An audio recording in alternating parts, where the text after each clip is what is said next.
तदक्षरं गुणातीतं नमाम्यहम्। भगवते श्री स्वामिनारायणाय नमो नमः। श्री अक्षर पुरुषोत्तमाभ्यां नमो नमः। श्री गुणातीतानंद स्वामी महाराजाय नमो नमः। श्री भगत जी महाराजाय नमो नमः। श्री शास्त्री जी महाराजाय नमो नमः। श्री योगी जी महाराजाय नमो नमः। श्री प्रमुख स्वामी महाराजाय नमो नमः।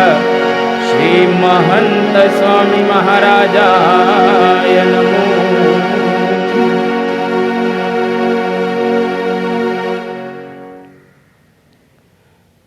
परम पूज्य महंत स्वामी महाराजना दिव्य चरित्रों આપણે પાન કરી રહેલા છીએ। છેલ્લા 2 દિવસથી આ મહાન ચરિતમનો આપણે પ્રારંભ કરેલો છે। આપણે પહેલા દિવસે એવી વાત કરેલી હતી કે સત્પુરુષનું જીવન એ નદી સમાન અને પવન સમાન રહેલું છે। જેમ નદીના નીર દરરોજ નૂતન આવે, પવન દરરોજ આપણને નવો નવો અનુભવાય, બગીચાની અંદર પુષ્પો નવા જ દરરોજ ખીલતા હોય છે। એવી જ રીતે પરમ પૂજ્ય મહંત સ્વામી મહારાજના જીવનની અંદર પણ દરરોજ નવું નવું અવનવું એ બનતું હોય છે અને એમના જીવનની અંદર હજારો પ્રકારની આપણને પ્રેરણા મળે એવા પ્રસંગો ઉપસ્થિત થતા હોય છે। તો ગઈકાલે પરમ પૂજ્ય સ્વામી બાપાએ એક બહુ સુંદર વાત કરેલી કે આ સત્પુરુષ આપણને મળ્યા છે એ આપણા ભાગ્ય છે. આપણી ઉપર એમને કૃપા કરી, કરુણા કરી, જેના દ્વારા એમનો આપણને સુયોગ પ્રાપ્ત થયો. આમ તો શંકરાચાર્યે 3 વસ્તુ દુનિયાની અંદર દુર્લભ બતાવી છે. વિવેક ચૂડામણી નામના ગ્રંથની અંદર દુર્લભમ ત્રયમ એવૈતત દેવાનુગ્રહ હેતુકમ મનુષ્યત્વમ મુમુક્ષુત્વમ મહાપુરુષ સંશ્રય. દુનિયામાં 3 વસ્તુ દુર્લભ છે. એક તો મનુષ્યત્વમ, આપણે બધા માણસ થયા અને આપણે જ નથી, પરંતુ દુનિયાની અંદર 7 અબજ માણસો રહેલા છે. માણસનો અવતાર પ્રાપ્ત થવો એ બહુ જ દુર્લભ છે, જે આપણને મળી ગયો છે. બહુ જ મોટા ભાગ્ય હોય ત્યારે આ અવતાર મળે. અત્યારનું લેટેસ્ટ સાયન્સ એવી વાત કરે છે કે ટાંકણીનું ઉપરનું જે બોડકું હોય, ઉપરનો જે ભાગ છે ટોપ, એની ઉપર લગભગ 500થી વધારે બેક્ટેરિયા રહી શકે છે. આખું આ બ્રહ્માંડ ખીચો ખીચ માણસથી ભરેલું છે, જીવથી ભરેલું છે. હજારો લાખો જીવો છે, પણ એમાંથી ફક્ત 7 જ અબજ માણસ છે. એટલે આપણે ભાગ્યશાળી છીએ. આ પહેલી દુર્લભતાની વાત કરે છે. બીજું મુમુક્ષુત્વમ. ઘણીવાર માણસ હોય પણ મુમુક્ષુ ન હોય, મોક્ષ મેળવવાની એની ઈચ્છા બિલકુલ હૃદયની અંદર થતી ન હોય. આપણે ભાગ્યશાળી છીએ કે મોક્ષ મેળવવાની આપણા હૃદયની અંદર ઈચ્છા પણ છે. એટલે કે આપણે મોક્ષ મેળવવો છે, મુક્તિ મેળવવી છે. આ બીજી દુર્લભતાની વાત કરી. અને ત્રીજી અને અગત્યની જે ગઈકાલે પરમ પૂજ્ય સ્વામીશ્રીએ કરેલી કે મહાપુરુષ સંશ્રય, એટલે કે મોટા પુરુષનો આપણને સુયોગ પ્રાપ્ત થાય. ઘણી વખત માણસ મુમુક્ષુ હોય પણ એવા પુરુષ ન મળે, એને ભગવાનનો ભેટો ન થાય, તો પણ એ આધ્યાત્મિક માર્ગે ચાલી શકતો હોતો નથી. એટલે આપણા સદભાગ્ય કે આપણને આવો એક સુયોગ પ્રાપ્ત થયો અને એવા પુરુષ મળ્યા, જેને લઈ અને આપણે આ માર્ગે ચાલી રહેલા છીએ.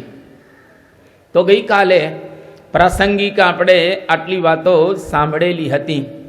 એક વખત પરમ પૂજ્ય પ્રમુખ સ્વામી મહારાજ ટાંકલ ગામની અંદર હતા અને ત્યાં આગળ શિક્ષકોની શિબિર હતી. અદ્ભુત શિબિર હતી. લગભગ 5000 જેટલા શિક્ષકો ભેગા થયેલા, સાક્ષરો બધા. અને ત્યાં આપણા સુરતના ગની દહીંવાલા એ પણ ગયેલા હતા. અને પરમ પૂજ્ય પ્રમુખ સ્વામી મહારાજ આ શિબિરની અંદર પધારવાના હતા અને બાપા આવી ગયા. એ વખતે પોતપોતાની રીતે બધા પ્રસ્તુત કરતા હતા કાર્યક્રમ પ્રમાણે. અને બાપા જેવા આવ્યા એ વખતે ગની દહીંવાલા ત્યાં આગળ બહુ સુંદર બાપાનું સાનિધ્ય, એનું એક સુંદર ત્યાં આગળ પદ બનાવે છે. આપણે કહીએ કે સરસ રીતે એને આ એક વર્ણન કર્યું અને બાપાની હાજરીમાં પાછું એને ગાયું. શું ગાયું એને? કે હસી રહીતી મંજીલો, હસી રહીતી મંજીલો, છૂટી ગયો તો કાફલો, થઈ રહ્યો તો રાત દિન દિશાઓનો મુકાબલો. હસી રહીતી મંજીલો, છૂટી ગયો તો કાફલો, થઈ રહ્યો તો રાત દિન દિશાઓનો મુકાબલો. ઉઠી ઉઠીને આંધીઓ તિમિર હતી પ્રસારતી, ઉઠી ઉઠીને આંધીઓ તિમિર હતી પ્રસારતી, રહી રહીને જિંદગી કોઈકને હાક મારતી. મને થતું કે એને કોણ લઈ જશે ઉજાસમાં, મને થતું કે એને કોણ લઈ જશે ઉજાસમાં, પરંતુ ભલું થયું પ્રમુખ સ્વામી મહારાજ તમે મળી ગયા પ્રવાસમાં. મારે જ્યાં જવાનું છે એ પ્રવાસની અંદર તમારો સહારો મને મળી ગયો, એટલે એ મારા સદભાગ્ય કે તમે મને મળ્યા, અને અમારા સદભાગ્ય કે તમે અમને પ્રાપ્ત થયા. એટલે ભાગ્યથી ભગવાન અને સંત આપણને મળતા હોય છે. તો અહીં આગળ આ ગઈકાલની પારાયણનો દૂર સાંધીએ તારીખ 13/1/2023 સાલ શુક્રવારનો દિવસ. પરમ પૂજ્ય સ્વામી બાપા આજે અમદાવાદની અંદર વિરાજમાન છે, અને શતાબ્દી મહોત્સવ એની પૂર્ણાહુતિ હવે થઈ રહેલી છે. એવા સંજોગોની અંદર પરમ પૂજ્ય સ્વામી બાપાને છેલ્લા ઘણા દિવસથી એક વિચાર આવતો હતો કે આ શતાબ્દી મહોત્સવની અંદર હજારો લોકો આવ્યા અને એમનો સુંદર રીતે લાભ લીધો. મારે એ તમામ જે દર્શનાર્થીઓ આવ્યા એની ધૂળ રજ મસ્તકે ચડાવી છે. એટલે 2-4 દિવસથી બાપા વિચારતા હતા કે કોઈકને કેવું, અને એમાં સ્વામી ભદ્રેશ સ્વામીને બોલાવે છે કે મને 2-4 દિવસથી વિચાર એવો આવે છે કે નગરનો ગેટ, પરમ પૂજ્ય પ્રમુખ સ્વામી મહારાજની મૂર્તિ, અને આગળ અક્ષરધામ અને બાળનગરી, આ બધી જગ્યાએથી તમે ધૂળ લઈ આવો, રજ લઈ આવો. કેમ? તો સ્વામી બાપા કે મારે ધૂળનું પૂજન કરવું છે, અને પૂજન કર્યા પછી એ ધૂળને મારે મારા મસ્તક ઉપર ચડાવી છે. સંતોએ કહ્યું કે બાપા આવું? સ્વામી કે આટલા બધા ભક્તો અહીંયા આગળ આવ્યા દર્શન કરવા માટે, તો આપણે એમની ચરણ ધૂલી ઉપર ચડાવીએ તો સાચા અર્થની અંદર આપણે ભક્તોનું પૂજન કર્યું ગણાય. એ ભક્તોની આપણે કંઈક સેવા, કંઈક એમની ભાવના, એ ભાવનાને બિરદાવી ગણાય. અને સ્વામી બાપાએ જ્યારે આવો આગ્રહ રાખ્યો એટલે સંતોએ કહ્યું કે બાપા એવી આપણે માટી નથી લેવી. સ્વામી કે ના, મારે આ માથે ચડાવી છે ને માટીનું પૂજન કરવું છે. અને પછી તો સંતો બધા ગયા, રાત્રે 4 જગ્યાએથી માટી લાવ્યા. બન્યું એવું કે માટી જ હતી નહીં, કારણ કે તો બ્લોક હતા બધા, પણ ગમે તેમ કરીને સંતો અંદરથી માટી લાવ્યા. અને બીજા દિવસે સવારે એટલે કે 14 તારીખે બાપાની પૂજાની અંદર આ માટી છે એ બધી આવી ગઈ હતી. અને ત્યાર પછી બાપા આ માટીની અંદર પોતે ત્યાં ચંદન વગેરે સંતો ભેળવે છે, અને માટીનું પૂજન કર્યું. પૂજન કર્યા પછી પરમ પૂજ્ય સ્વામી બાપાએ એ માટી પોતાના જે મસ્તક એની અંદર ઘસી અને ત્યાં આગળ ચડાવી, અને બધા ભક્તોનો ખૂબ ત્યાં આગળ મહિમા ગાયો. સ્વામી કે આટલા બધા લોકો અહીંયા આગળ આવ્યા અને એ લોકોએ દર્શન કર્યા અને ભગવાન અને સંતની વાતો સાંભળી. જો આ એક વસ્તુ આપણને સાંભળેલી છે, પરંતુ એની ઉપરથી એટલું સમજવાનું કે સત્પુરુષ એવું સમજે છે કે સંતો, ભક્તો, ભાવિકો આ બધા મારા માથાના મુગટ છે. માટી ઉપર ચડાવી એટલે કંઈ બીજું નથી, પરંતુ આ બધા મારા માથાના મુગટ રહેલા છે. મહિમા એમનો આટલો બધો બાપાએ સમજ્યો, અને આપણને પણ એવી એક પ્રેરણા આપી. જેમ જેમ તમે આધ્યાત્મિક માર્ગની અંદર આગળ વધો તેમ તેમ મહિમા વિશેષ દ્રઢ થાય. ઉદ્ધવજીનો પ્રસંગ બહુ પ્રસિદ્ધ રહેલો છે કે ઉદ્ધવજી, કૃષ્ણ ભગવાન જ્યારે મથુરાની અંદર હતા એ વખતે કૃષ્ણ ભગવાન ઉદ્ધવને કહે છે કે ઉદ્ધવ, આ બધી ગોપીઓને તું જ્ઞાન આપવા માટે વૃંદાવનની અંદર જા. ઉદ્ધવ કહે કે શા માટે? તો કે એને વિરહ છે, એટલે તું એને જ્ઞાન આપ કે ભગવાન તો સર્વત્ર છે, એટલે એને વિરહ ઓછો થાય. અને ઉદ્ધવ ભગવાનનો સંદેશો લઈને ગયા તો ફક્ત 2 દિવસ માટે કે સંદેશો આપીને પાછો હું આવતો રહું. પણ 6 મહિના થઈ ગયા ત્યાં વૃંદાવનની અંદર, ગોકુળની અંદર. ગોપીઓનો જબરજસ્ત એને મહિમા સમજાયો. અને જ્યારે ઉદ્ધવ પાછા આવ્યા ભગવાનની પાસે, ત્યારે ભગવાનની પાસે ઉદ્ધવ માગે છે. ભાગવતની અંદર બહુ સુંદર વ્યાસજીએ શ્લોક લખ્યો કે આસા મહો ચરણ રેણુ જુસામહમ શ્યામ વૃંદાવને કિમપી ગુલ્મલતૌષધીનામ યાદુસ્ત્યજસ્વજન માર્ય પથંચ હિત્વા હેજુર્મુકુંદ પદવીમ શ્રુતિભીર્વિમૃગ્યામ. કે હે ભગવાન, હવે મારે બીજો અવતાર ધારણ કરવો જ નથી. આ મારો છેલ્લો અવતાર છે, ઉદ્ધવજી કહે છે. પણ કદાચ જો બીજો અવતાર ધારણ કરવાનું નિમિત્ત ઊભું થાય તો મને વૃંદાવનની અંદર વૃક્ષવેલીનો અવતાર આપજો. વૃક્ષવેલીનો અવતાર શા માટે? તો કે વૃંદાવનની અંદર જે ભક્તો છે, ગોપીઓ, ગોપ, નંદ બાબા, યશોદા મૈયા, એના ચરણની ધૂલી મારા મસ્તક ઉપર એટલે કે વૃક્ષ ઉપર, વૃક્ષવેલી ઉપર પડે અને હું ધન્ય બની જાઉં. કેટલો બધો જબરજસ્ત મહિમા! આ ભક્તો આપણને અત્યારે જે બધા બેઠા છે એ લાગે સામાન્ય, કે આપણી જોડે દરરોજ અથડાતા હોય, કૂટાતા હોય અને ફરતા હોય એટલે આમ લાગે બધું સામાન્ય અહીંયા આગળ. પણ આ તમામ ભક્તોનો જબરજસ્ત મહિમા રહેલો છે. આ કોઈ સામાન્ય નથી. મોટા મોટા દેવતાઓ કરતાં પણ આ ભક્તો મોટા રહેલા છે. બ્રહ્માજી પણ ભગવાનની સ્તુતિ કરતા આવું જ માગે છે. એ ખરેખર વૃંદાવનની અંદર વૃક્ષવેલીનો અવતાર થાય એ બહુ જ મોટા ભાગ્ય કહેવાય.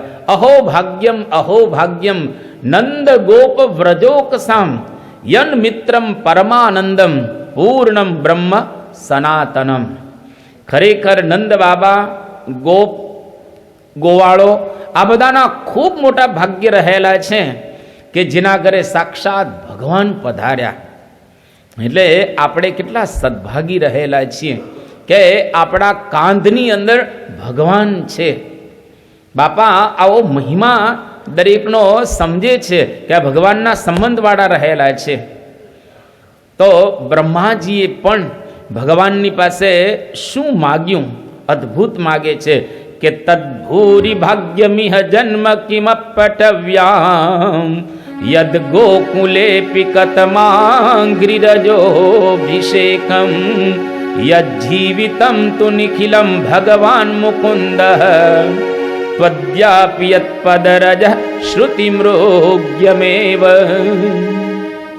આ બ્રહ્માજી માગે છે કે હે ભગવાન, વૃંદાવનની અંદર કોઈક વન હોય, એ વનની અંદર તમે મને વૃક્ષવેલીનો અવતાર આપજો, જેથી કરીને હું ધન્ય બની જાઉં. હવે બ્રહ્મા તો સત્યલોકની અંદર રહે છે અને એ તો બધાની ઉત્પત્તિ કરે છે. એ બ્રહ્મા પણ જો આવી ઈચ્છા રાખતા હોય ભક્તોના ચરણની રજની, તો આપણે ભગવાનનો જે ભક્ત હોય એના ચરણની રજને ઈચ્છવી, એનો કેટલા મહિમા સમજવો.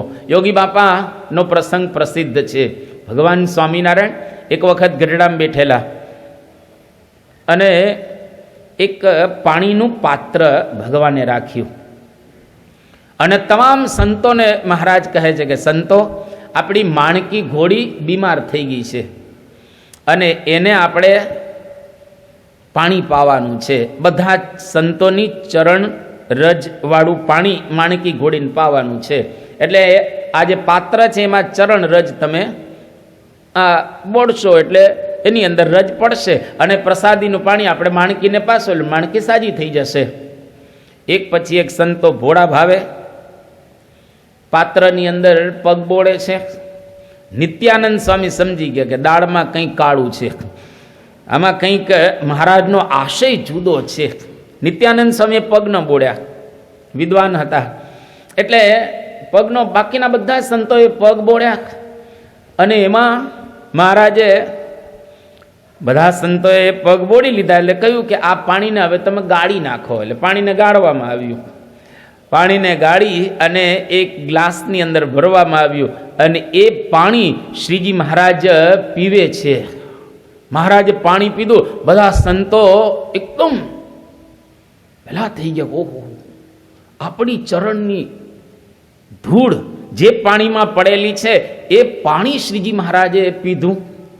એટલે બધા સંતોને જરા પેલું લાગ્યું, પણ મહારાજ ત્યાર પછી કહે છે કે આવા સંતો, આવા ભક્તો, એના ચરણની રજ, એનું જળ એ આપણને ક્યાંથી પીવા મળે.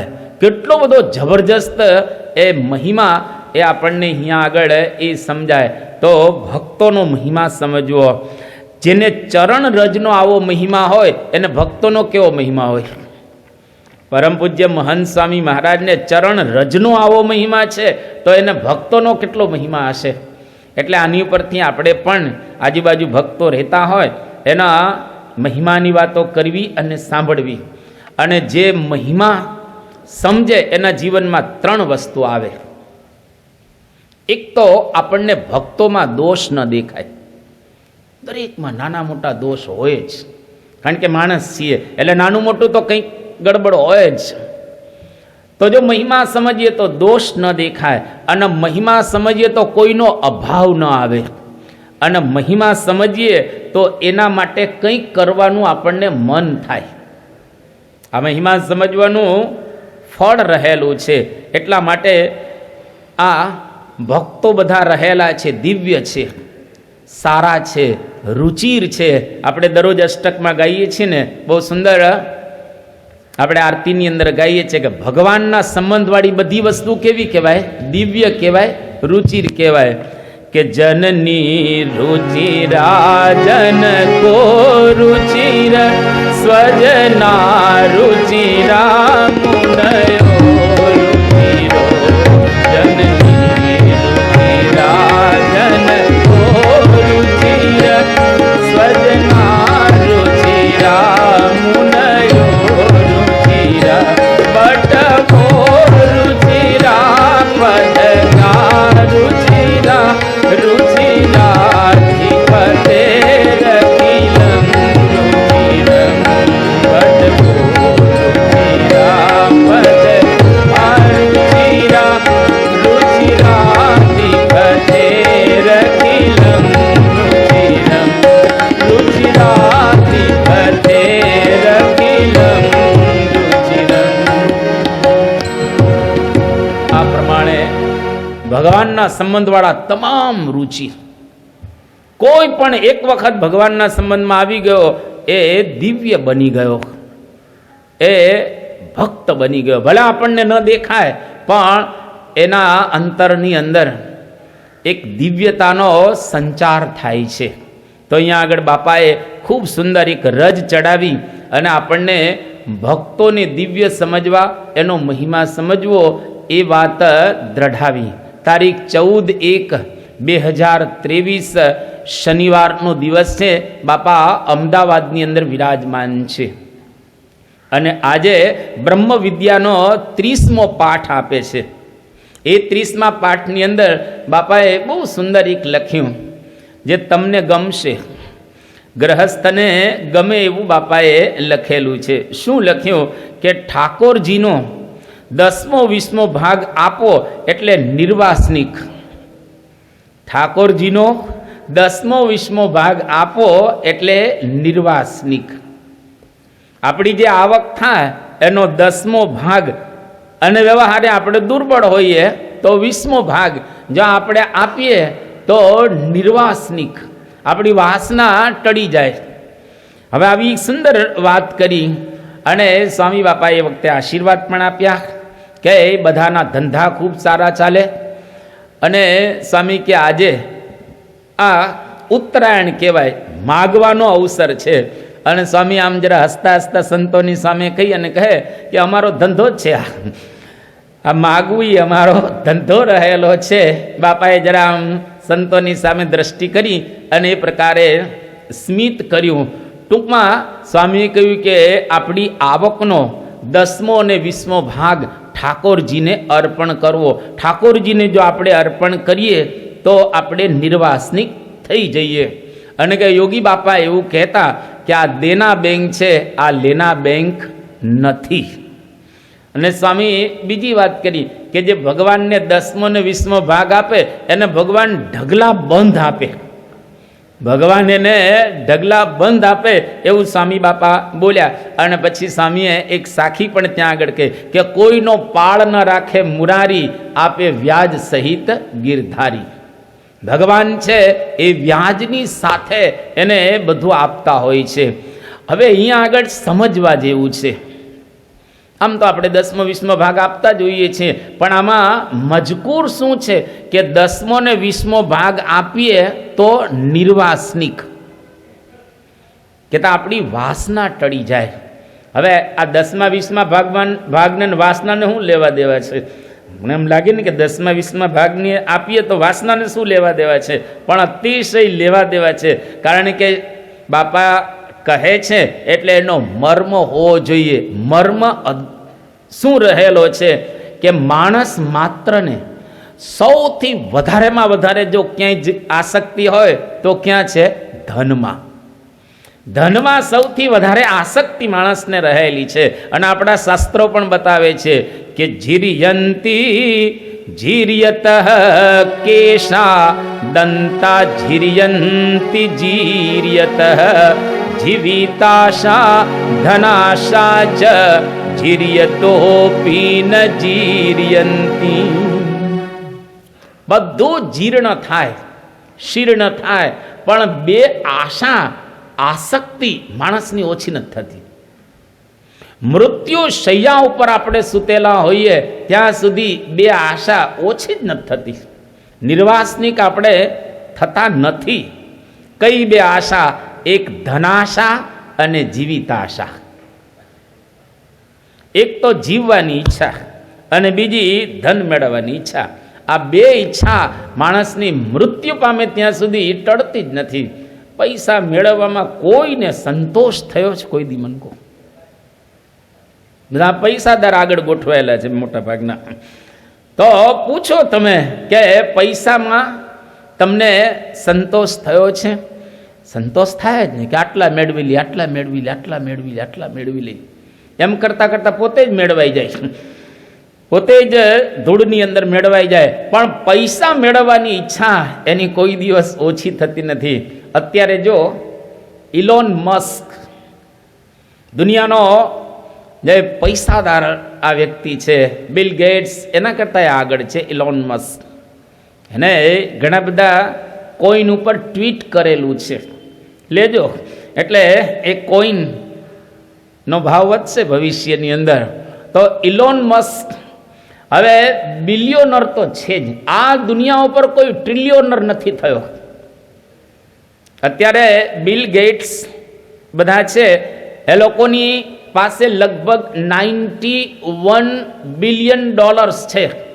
91 એટલે 91 બિલિયન એટલે અબજ, 91 અબજ ડોલર એની પાસે છે. હવે 1000 અબજ ડોલર થાય ત્યારે ટ્રિલિયોનર થાય. 91 જ છે, હજુ 1000 થાય ત્યારે એ ટ્રિલિયોનર થાય. ઇલોન મસ્કની એવી ઈચ્છા છે કે મારે ટ્રિલિયોનર થવું છે. લો હવે આમાં કંઈ હવે એને થવું જ છે. હવે અત્યારે પ્રેસિડેન્ટ અમેરિકાના ટ્રમ્પ અને ઇલોન મસ્ક એ બધા આ મળેલા છે વ્યવસ્થિત રીતે. અને અત્યારે ઇકોનોમી ધીરે ધીરે અપ થઈ રહેલી છે. તો જો માણસને ધનાશા, પૈસા મેળવવાની ઈચ્છા કોઈ દિવસ ઓછી થતી હોતી નથી. બહુ સુંદર ભક્ત ચિંતામણીમાં નિષ્કુળાનંદ સ્વામી લખે છે, કામ ક્રોધ ને મોહ કેવાય, હર્ષ શોક લોભ થકી થાય. કામ ક્રોધ ને મોહ કેવાય, હર્ષ શોક લોભ થકી થાય. માન ઈર્ષા મમતા થાય,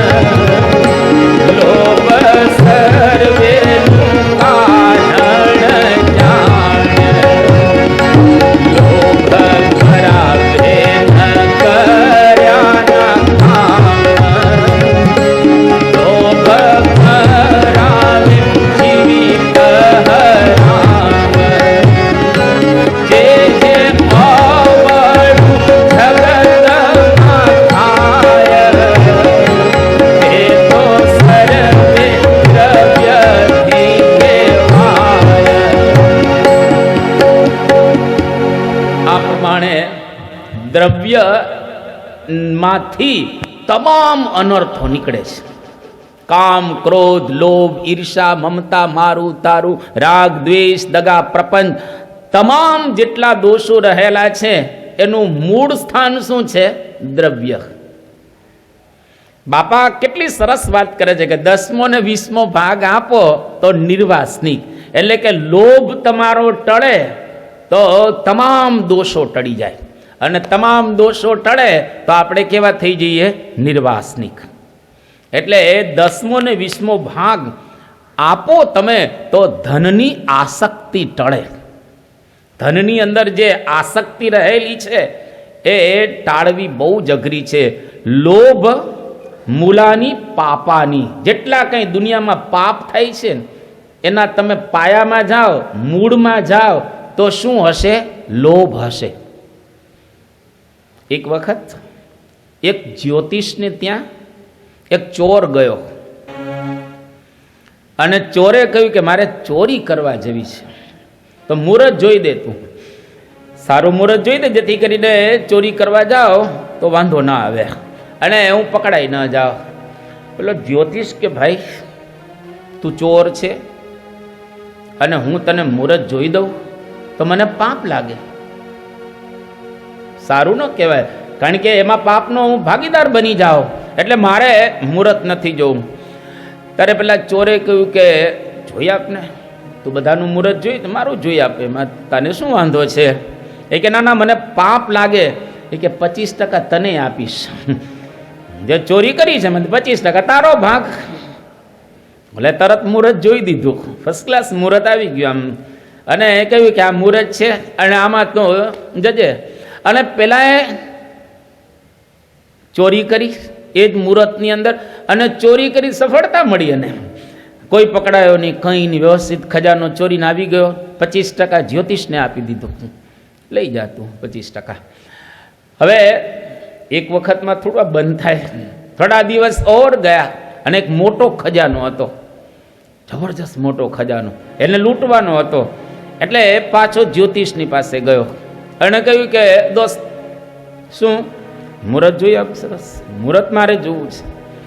એ કે ના ના, અરે પણ ગયા વખતે તને 25% મળેલો હતો ભાગ, બરાબર છે, પણ હવે આ પાપ કહેવાય. એ કે આ વખતે 60% આપીશ, આ વખતે 60%.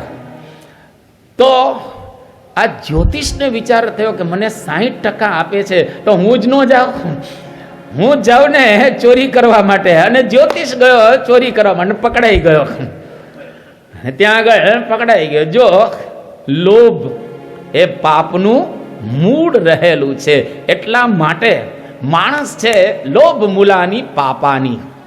જેટલા કંઈ પાપો છે એના પાયાની અંદર લોભ છે કે ત્યાં દ્રવ્ય રહેલું છે. એટલા માટે પરમ પૂજ્ય સ્વામી બાપાએ આપણને કહ્યું કે 10મો 20મો ભાગ આપશો તો તમે નિર્વાસનિક થઈ જાઓ, તમારી લક્ષ્મી શુદ્ધ થશે, પવિત્ર થશે, અને એ લક્ષ્મી તમને સંતોષ આપશે ને શાંતિ આપશે, અને તમને ઘરની અંદર આનંદ આનંદ આનંદમય વાતાવરણ રાખશે. એટલે આટલી વાત પરમ પૂજ્ય સ્વામી બાપાએ ઉત્તરાયણના દિવસે અદ્ભુત કરી. તારીખ 15/1/2023 સાલ, રવિવારનો દિવસ. આજે પરમ પૂજ્ય સ્વામી બાપા અમદાવાદની અંદર વિરાજમાન છે. આજે શતાબ્દી મહોત્સવ પૂર્ણ થયો, સમાપન એનું થાય છે. અને સમાપનના દિવસે પરમ પૂજ્ય સ્વામી બાપા અદ્ભુત આશીર્વાદ આપે છે. ઘણી બધી વાતો એ દિવસે બાપાએ કરી, પણ મુખ્ય વાતો બાપા અહીંયા આગળ કરી રહ્યા છે કે પ્રમુખ સ્વામી મહારાજે દરેકને સાચવ્યા છે. હજારો વર્ષ પછી પણ પરમ પૂજ્ય પ્રમુખ સ્વામી મહારાજને લોકો ભૂલશે નહીં, કારણ એને દરેકનું સાચવ્યું, દરેકની સેવા કરી.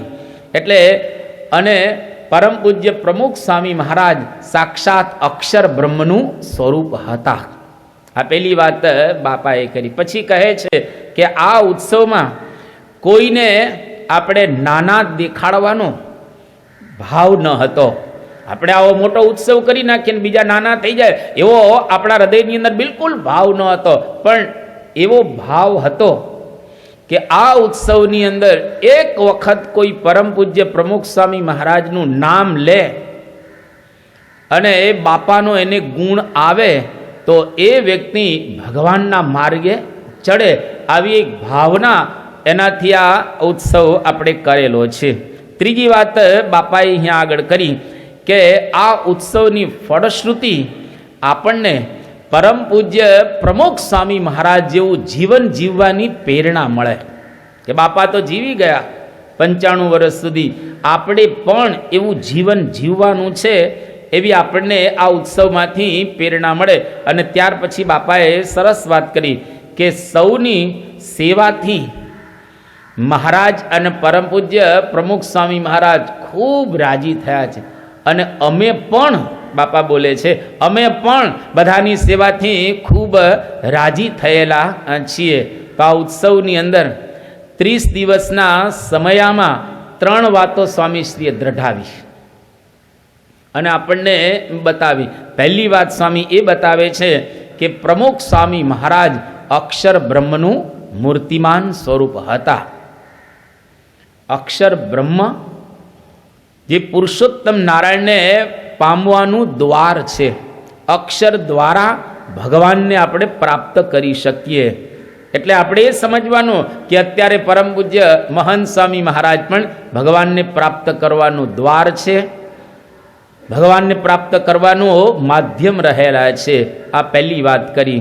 બીજી વાત, ઉત્સવ બીજાને બતાવવા નહીં પરંતુ પ્રમુખ સ્વામી મહારાજ જેવું જીવન થાય અને આપણને એવી પ્રેરણા મળે એના માટે ઉત્સવ હતો. જો ઉત્સવ તો ઉજવાતા રહેશે, ઉત્સવ આવતા જ રહેશે. અત્યારે આ ઉત્સવનું જ વાતાવરણ કહેવાય ને, આ ઉત્સવનું વાતાવરણ રહેલું છે. ઉત્સવ તો આવતા રહેશે પરંતુ આપણું જીવન દરરોજ બદલાય ત્યારે સમજવું કે આ ઉત્સવ આપણા માટે સાર્થક થયો કહેવાય.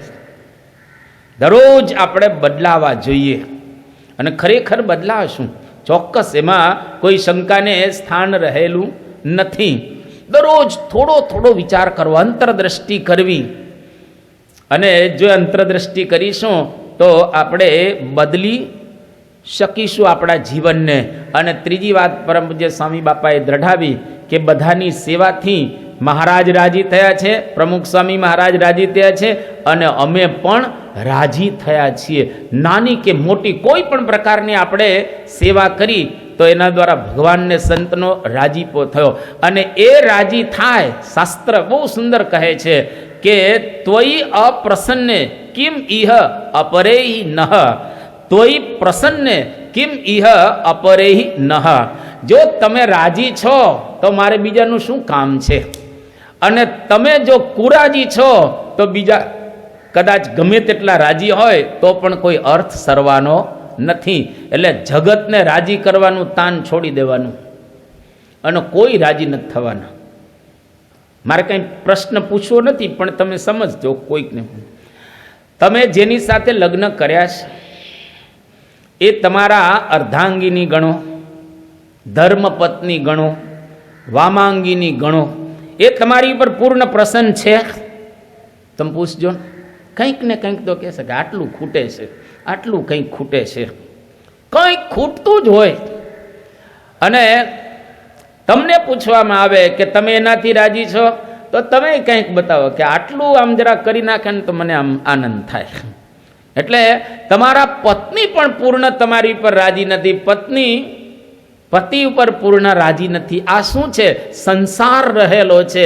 કોઈ કોઈની ઉપર પૂર્ણ રાજી હોતા નથી. આજે સમાજની અંદર હજારો પ્રસંગો બનતા હોય છે, 10-10 વર્ષ પછી છૂટાછેડા થાય છે. મતલબ શું થયો? રાજી નથી. અરે અતિશયોક્તિ વિના હું કહું છું, 70 વર્ષે છૂટાછેડા થાય છે. 70 વર્ષે ધામમાં જવાની ઉંમર કહેવાય ને એ વખતે છૂટાછેડા. અને આશ્ચર્યની વાત એ છે કે 72 વર્ષે નવા લગ્ન થાય છે પાછા. આ સમાજ તો જુઓ તમે, 70 વર્ષે છૂટાછેડા ને 72 વર્ષે નવા લગ્ન. એનો મતલબ શું થયો કે એકબીજા ઉપર રાજી નથી. આ સમાજ કોઈ દિવસ કોઈની ઉપર રાજી થવાનું નથી. આલોકના સાગર માહી નાવથી કદી તરશો નહીં, અને દુનિયા તણા દો રંગના ધોખા કદી ધરશો નહીં. દુનિયા આપણી પર ક્યારેય રાજી નહીં થાય, પણ ભગવાન અને સંત જો રાજી થઈ ગયા હશે તો તમામનો રાજીપો આપણી પર થઈ જશે. એકને પ્રસન્ન કરો, દુનિયા રાજી, અને એકને અપ્રસન્ન કરો, દુનિયા કુરાજી. ભગવાનને રાજી કરી લેવા, સંતને રાજી કરી લેવા, તો વિશ્વના તમામ લોકો આપણી ઉપર રાજી. જો આપણે નરસિંહ મહેતાને ઓળખીએ છીએ ને, નરસિંહ મહેતાના નામથી તો ઓળખીએ છીએ કે જૂનાગઢના હતા, નાગર હતા. હવે આપણા કોઈ કુળમાં થાય છે, આપણને કંઈ મદદ એને કરી છે, આપણી કંઈ પેઢીઓમાં એની સાથે કંઈ સંબંધે ખરો? કંઈ નહીં. 500 વર્ષ થઈ ગયા એને, છતાં પણ આજે આખું હિન્દુસ્તાન, વિશ્વના તમામ હિન્દુઓ એની પર રાજી છે ને, કે વાહ નરસિંહ વાહ. પણ જ્યારે હતા ત્યારે નાતની બહાર કર્યા. લ્યો, હતા ત્યારે નાતની બહાર કર્યા, એટલે નાત તો એની વિરુદ્ધ હતી, એનો મતલબ એવો થયો ને. નાતના લોકો એની વિરુદ્ધ હતા એટલે જ નાતની બહાર કાઢી નાખ્યા. મીરાને આજે બધા યાદ કરે છે, પણ જ્યારે મીરા હતી ત્યારે એને ઝેર આપેલું, અને મીરા પી ગઈ. સારું થયું ધામમાં ન ગયા. ભગવાને ઝેરના કટોરા એને પચાવી દીધા, અમૃત કરી નાખ્યા. તો જો લોકો એ વખતે રાજી નહોતા, પણ એની ઉપર ભગવાન રાજી હતા, તો આખી દુનિયા એની ઉપર રાજી આજે છે અને ભવિષ્યમાં પણ રહેશે.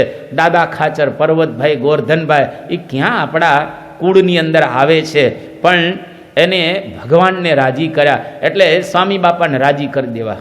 એમાં બધું જ આવી ગયું. યોગીજી મહારાજ એક બહુ સરસ વાત કરે છે કે શાસ્ત્રીજી મહારાજને રાજી કર્યા એટલે અંતરની અંદર ટાઢું ટાઢું અને ટાઢું રહ્યા કરે છે. સુખ સુખ અને સુખ રહ્યા કરે. શાસ્ત્રીજી મહારાજને રાજી કરે. એમાં આજે આપણે મહંત સ્વામી મહારાજને રાજી કરીશું તો દુનિયાના તમામ લોકો આપણી પર રાજી થઈ જશે, અને અંતરમાં ટાઢું ટાઢું અને ટાઢું રહ્યા કરશે. જેટલું આપણાથી બની શકે એટલું આ માર્ગની અંદર કરું અને સત્પુરુષ પ્રસન્ન થાય એવા જ હંમેશને માટે પ્રયત્ન કરવા. અહીંયા આગળ પરમ પૂજ્ય સ્વામી બાપાએ આ વાત કરી, અને હવે તારીખ 18/1/2023 બુધવારનો દિવસ છે. બાપા અમદાવાદની અંદર છે, અને સ્વામીશ્રીએ વાત કરી સભાગૃહની અંદર ત્યાં સ્વયંસેવકોને ઉદ્દેશી, અને બાપા એકદમ ભાવાર્દ્ર થઈ ગયેલા હતા, કારણ કે આજે છેલ્લો હવે દિવસ છે અને હવે બધું છૂટું પડી રહેલું છે. આખું નગર વિખાઈ જવાનું છે હવે. અને સ્વામી બાપાએ નારાયણ મુનિ સ્વામીને બોલાવ્યા કે મુનિ સ્વામી અહીંયા આવો, અને મુનિ સ્વામી ત્યાં આગળ ગયા. એ પોતે વાત બધી કરતા હતા, અને સ્વામીએ નજીક બોલાવી અને કહ્યું કે મુનિ, મારી એવી ઈચ્છા છે કે દરેક સ્વયંસેવકોએ જે આ નગરની અંદર સેવા કરી છે, જબરજસ્ત મહેનત કરી છે, લોકોએ ધંધા નથી જોયા, નોકરી નથી જોઈ, કોઈ વસ્તુનો એને ખ્યાલ નથી રાખ્યો, અને આપણા નગરની અંદર કોઈ કે મહિનાની, કોઈ કે 2 મહિનાની, કોઈ કે 3 મહિનાની, કોઈ કે વર્ષની, કોઈ કે 2 વર્ષની જબરજસ્ત સેવા કરેલી છે. એટલે આપણે એ સેવાને બિરદાવવી છે, અને કે અત્યારે તમે તમામ સંતોને કહો કે બધા સંતો આ સ્વયંસેવકોને દંડવત કરે. જેવી જાહેરાત કરી નારાયણ મુનિ સ્વામીએ કે બાપાની અત્યારે ઈચ્છા છે કે તમામ સંતો જ્યાં અત્યારે બેઠેલા છે અને જ્યાં ઊભેલા છે ત્યાંથી આ સ્વયંસેવકોની સભા છે એને કહેતા સ્વયંસેવકોને દંડવત કરે. અને ખરેખર બધા સંતો ઊભા થયા અને સ્વયંસેવકોને બધા સંતો દંડવત કરે છે. સ્ટેજ ઉપર પૂજ્ય કોઠારી સ્વામી, પૂજ્ય વિવેક સાગર સ્વામી, પૂજ્ય ઈશ્વરચરણ સ્વામી, પૂજ્ય ત્યાગ વલ્લભ સ્વામી, આ બધા મોટેરા સંતો, આપણા ઘનશ્યામ બાપા, આ બધા મોટેરા સંતો હતા, અને એ લોકો પણ બધા સ્વયંસેવકોને દંડવત કરે છે. આવું વાતાવરણ દુનિયામાં ક્યાંય તમને જોવા ન મળે. હરિભક્તો તો સદગુરુ સંતોને દંડવત કરે, પણ આવા મોટા સદગુરુ સંતો પણ એક આ હરિભક્તોને સ્વયંસેવકોને દંડવત કરે એ વાતાવરણ દુનિયામાં તમને ક્યાંય જોવા ન મળે અને દ્રશ્ય પણ આવું જોવા ન મળે. અને પરમ પૂજ્ય સ્વામી બાપા જ્યારે બધા સંતો દંડવત કરતા હતા ત્યારે મસ્તક નમાવ્યું અને જાણે દંડવત કરતાં પણ અધિક કહેવાય એવું મસ્તક નમાવી અને બધા સ્વયંસેવકોને સ્વામી પ્રણામ કરે છે. ખરેખર આ એક વિરળ દ્રશ્ય હતું, અદ્ભુત દ્રશ્ય હતું. આપણે કહીએ ને કે ઉલટી ગંગા. હરિભક્તો તો સંતોને દર્શન કરે ને દંડવત કરે, પણ આજે સંતો હરિભક્તોને દંડવત કરે. મોટા ભાગના સ્વયંસેવકોની આંખમાં જળજળિયા હતા.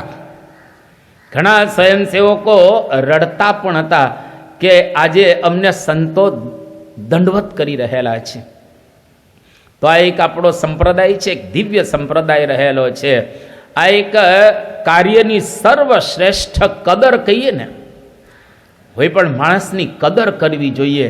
આ બાપાએ તમામ સ્વયંસેવકોની એક કદર કરી કે ખરેખર તમને બધાને ધન્યવાદ આપવા ઘટે.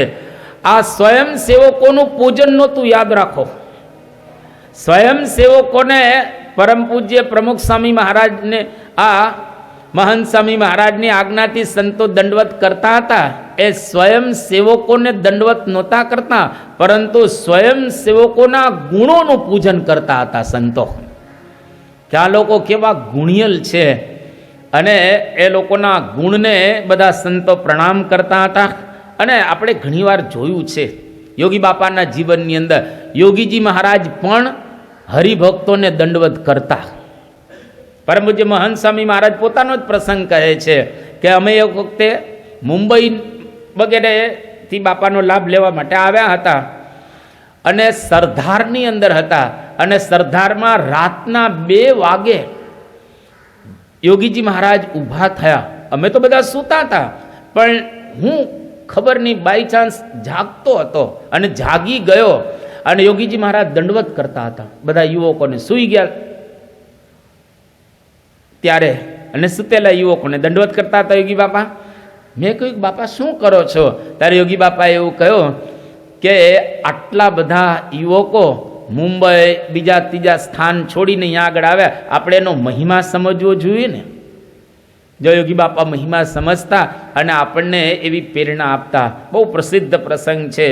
1968ની અંદર યોગીજી મહારાજ સાઉથ ઇન્ડિયાની યાત્રાએ ગયેલા અને પોંડિચેરીની અંદર ટ્રેનમાં ગયેલા હતા. અને પરમ પૂજ્ય મહંત સ્વામી મહારાજ એ વખતે ત્યાં આગળ યોગીજી મહારાજની સાથે હતા. એટલે યોગી બાપાએ કહ્યું કે આપણે આ ટ્રેનની પ્રદક્ષિણા કરવી છે. હરિભક્તો અંદર બેઠા છે યાત્રિકો, તો આપણે એની પ્રદક્ષિણા કરીએ. યોગી બાપા કહે તો મહંત સ્વામી મહારાજે કહ્યું કે હરિભક્તો તો બધા જોવા ગયા છે, આમાં કોઈ હરિભક્ત જ નથી. આમાં ટ્રેનમાં કોઈ બેઠા હોય તો આપણે એની પ્રદક્ષિણા કરીએ ને. ત્યારે યોગી બાપાએ કહ્યું કે ગુરુ, હરિભક્તોનો સામાન તો છે ને. હવે જો અહીંયા આગળ સામાન તો છે ને, સામાનને પણ યોગીજી મહારાજે દંડવત કર્યા, પ્રદક્ષિણા કરી. ટ્રેનની પ્રદક્ષિણા કેટલી આમ મોટી થઈ આખી, અને ત્યાં ચાલવાનું કંઈ જામે નહીં. એ પાટાની અંદર કંઈ ચાલવાનું હોય જામે નહીં, પથરાવ હોય. પણ યોગીજી મહારાજે આવો એક મહિમા હરિભક્તોનો એ આપણને સમજાવ્યો.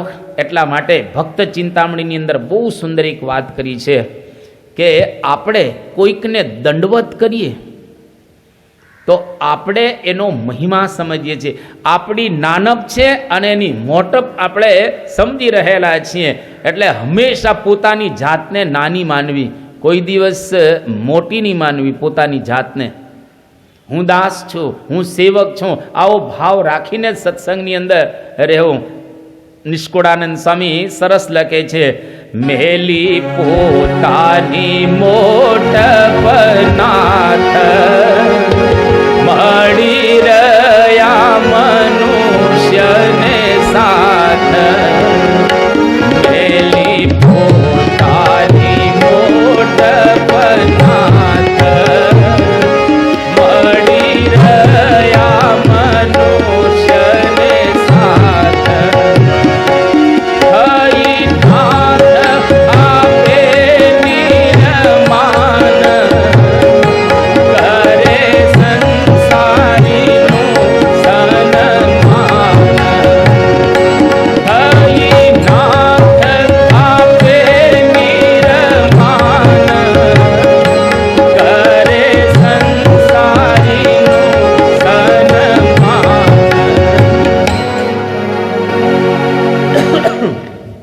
મહારાજ પણ સંસારીઓનું સન્માન કરતા, એટલે કે શ્રીજી મહારાજ પણ દંડવત કરતા. આ નિષ્કુળાનંદ સ્વામીએ ભક્ત ચિંતામણીની અંદર લખેલું છે કે મેલી પોતાની મોટપ નાથ, નાથ એટલે શ્રીજી મહારાજ. તો મહારાજ પણ નિર્માની હતા. આપણી આખી ગુરુ પરંપરા એ પણ નિર્માની રહેલી છે. એટલે આપણે નમવું, આપણે પણ હરિભક્તોનો જબરજસ્ત મહિમા સમજવો. અને જો આપણે મહિમા સમજીશું તો ખરેખર અંતરની અંદર સુખનો, શાંતિનો એક અહેસાસ પ્રાપ્ત થશે ચોક્કસ. આપણે ઘણી વખત શું સાંભળીએ ખરા પણ કરીએ નહીં. જેમ આપણે કોઈ વાત છે એ સાંભળીએ કે ફલાણી વસ્તુ ખાઈએ તો બહુ આનંદ આવે, પણ કોઈ દી ખાઈએ નહીં તો આનંદ કેવી રીતે આવે? એટલે થિયરીમાં પાકા હોઈએ, પ્રેક્ટિકલમાં કાચા. થિયરીની અંદર પાકા એકદમ બરાબર રીતે, પણ પ્રેક્ટિકલમાં કાચા. એટલે થિયરી ને પ્રેક્ટિકલ બે જો બરાબર કરીએ તો આપણે પાકા થઈએ. એટલે શ્રીજી મહારાજ કહે છે, હવે એવા પ્રભુના જે દાસ કહો કે મન સહે ઉપહાસ. હવે એવા પ્રભુના જે દાસ કહો કે મન સહે ઉપહાસ.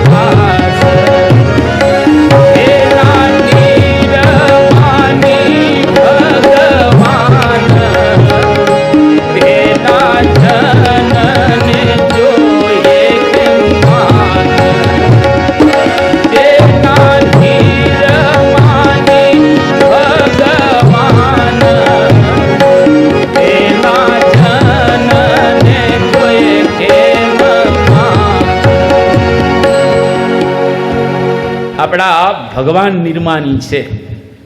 મહારાજ અતિશય નિર્માની હતા, તો આપણે શા માટે માન રાખવું? પણ ઘણી વખત માનમાંથી ગડબડ થાય છે. સમય ઉત્સવમાં ખાસ નોર્મલી કોર્સની અંદર પણ આપણે જરાક છોડી શકતા હોતા નથી.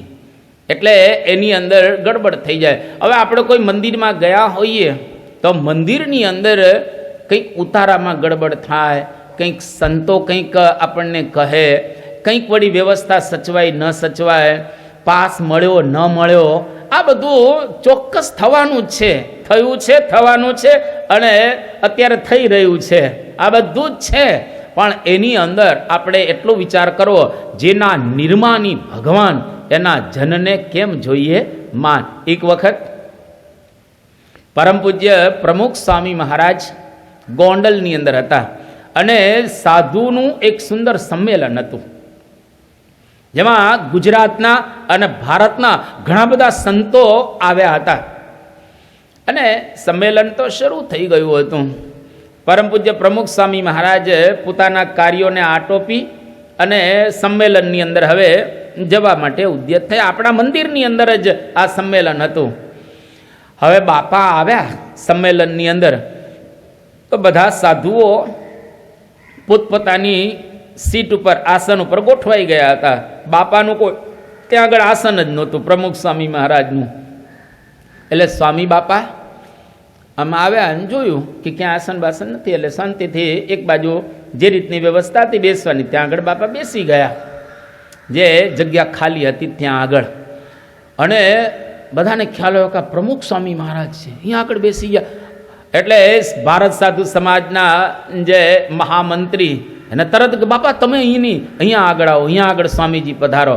અને પછી બાપાને મુખ્ય આસન ઉપર વચ્ચે બેસાડ્યા. જેના પરિસરની અંદર આ બધું થઈ રહેલું છે, તો પણ પરમ પૂજ્ય પ્રમુખ સ્વામી મહારાજ બિલકુલ આસનની ઈચ્છા નથી રાખતા. એટલે આપણે પણ નિર્માની રહી અને સત્સંગ કરવો. જે દાસના દાસ થઈને જે રહે સત્સંગમાં, ભક્તિ તેની ભલી માનીશ, રાચીશ તેના રંગમાં. મુક્તાનંદ સ્વામી એની બેન હતા. હવે એના બેન હોય એટલે પોતાનો ભાઈ આમ મોટી પદવી એની કહેવાય ને સંપ્રદાયની અંદર. મુક્તાનંદ સ્વામી તો કેવા મહાન સંત હતા, એટલે બધા આગળ જ હોય, મહારાજની સાથે જ હોય. એટલે બેનને થોડું માન કે મારો ભાઈ આવો મોટો સાધુ છે, એટલે મારી વ્યવસ્થા સચવાવી જોઈએ, એટલે આમ થોડુંક એને માન એ પ્રકારનું. હવે મુક્તાનંદ સ્વામીને ખ્યાલ આવ્યો કે મારી બેન આ પ્રકારની માનની ઈચ્છા રાખે છે, એટલે બેનને ઉદ્દેશી અને મુક્તાનંદ સ્વામીએ સુંદર 4 પદો લખ્યા કે સાંભળ બેની હરી ખ્યાલી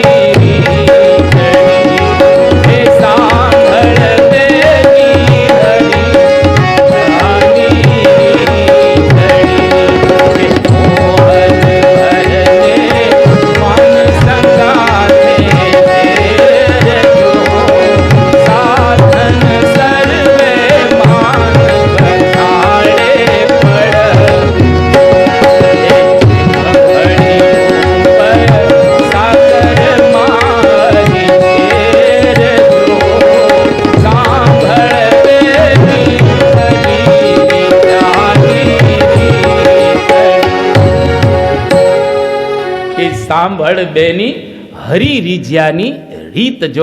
જો ભગવાનને રાજી કરવા હોય તો નિર્માની થઈ અને સત્સંગ કરવો. તો બાપાએ પણ આજે આપણને બહુ સુંદર ઉપદેશ આપ્યો અને સંતોને પણ કહ્યો કે આપણે હરિભક્તોનો મહિમા સમજવો જોઈએ.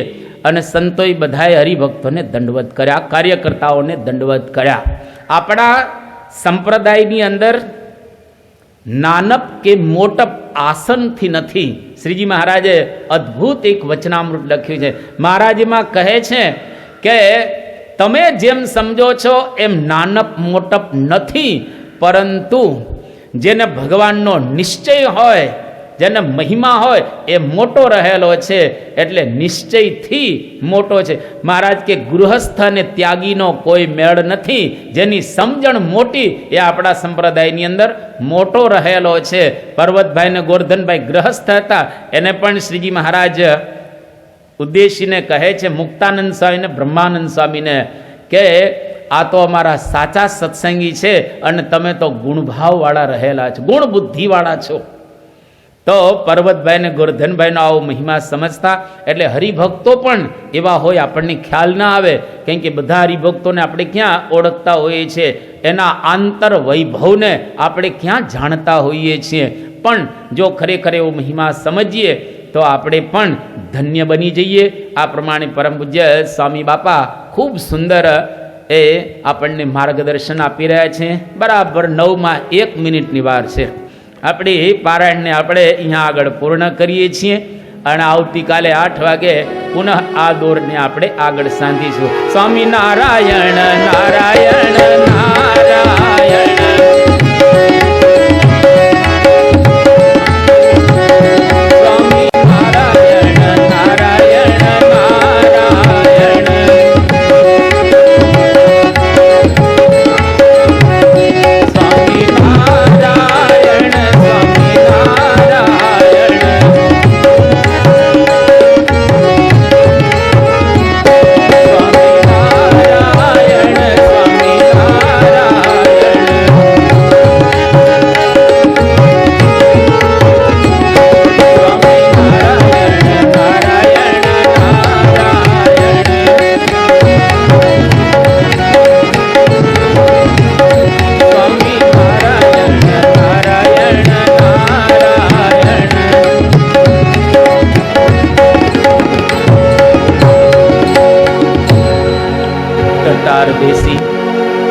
હાથ જોડી અને જે કંઈ આપણે સાંભળેલું છે એને આત્મસાત કરી શકીએ અને આપણા જીવનની અંદર આપણે ઉતારી શકીએ એવી ભાવનાથી ધ્યેય મંત્ર અને વિદાય શ્લોકની અંદર આપણે જોડાશું.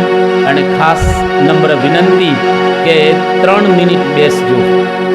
3 મિનિટ ગઈકાલે બધા ઊભા થયા હતા, પણ આપણે 3 મિનિટ બેસીશું અને પછી એક સાથે આપણે વિદાય લઈને અત્રેથી પધારીશું.